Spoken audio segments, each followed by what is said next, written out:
les consistances de la terre sèche à la barbotine.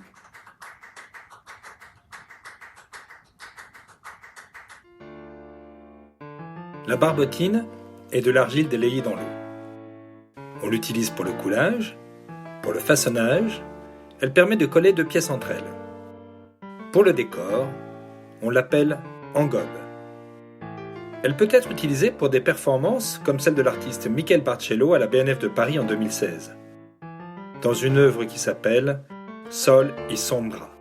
Pour fabriquer de la barbotine, il faut déjà acquérir de la terre bien sèche, que l'on va broyer d'abord au marteau si c'est des gros morceaux, et puis ensuite au rouleau.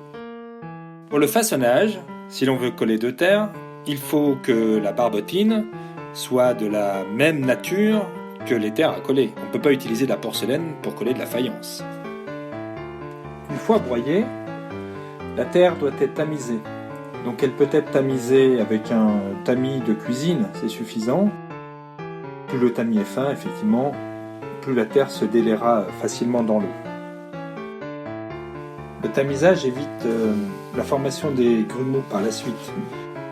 Pour éviter les grumeaux, il est bon de mettre déjà l'eau et ensuite la terre. Donc dans un petit récipient qui fermera par la suite pour garder notre barbotine, on met déjà un peu d'eau et ensuite on verse la terre, on saupoudre la terre dessus jusqu'à fleur d'eau, c'est-à-dire jusqu'à ce que la terre apparaisse sous le niveau de l'eau. Ce sera la même chose pour le plâtre. Ce qui correspond pour une quantité de 50 grammes d'eau, 50 millilitres, à 60 grammes de terre, 60-65 grammes. Si jamais on voit qu'il y a plus d'eau que de terre, c'est-à-dire que le fleur d'eau n'est pas tout à fait respecté, on peut vider l'excédent d'eau une fois que la terre est bien humidifiée.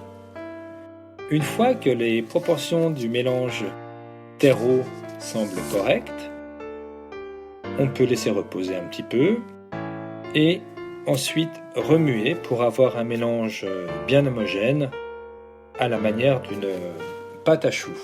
Afin de voir si la barbotine est correcte, il suffit de la lever et si elle colle à la cuillère, c'est gagné.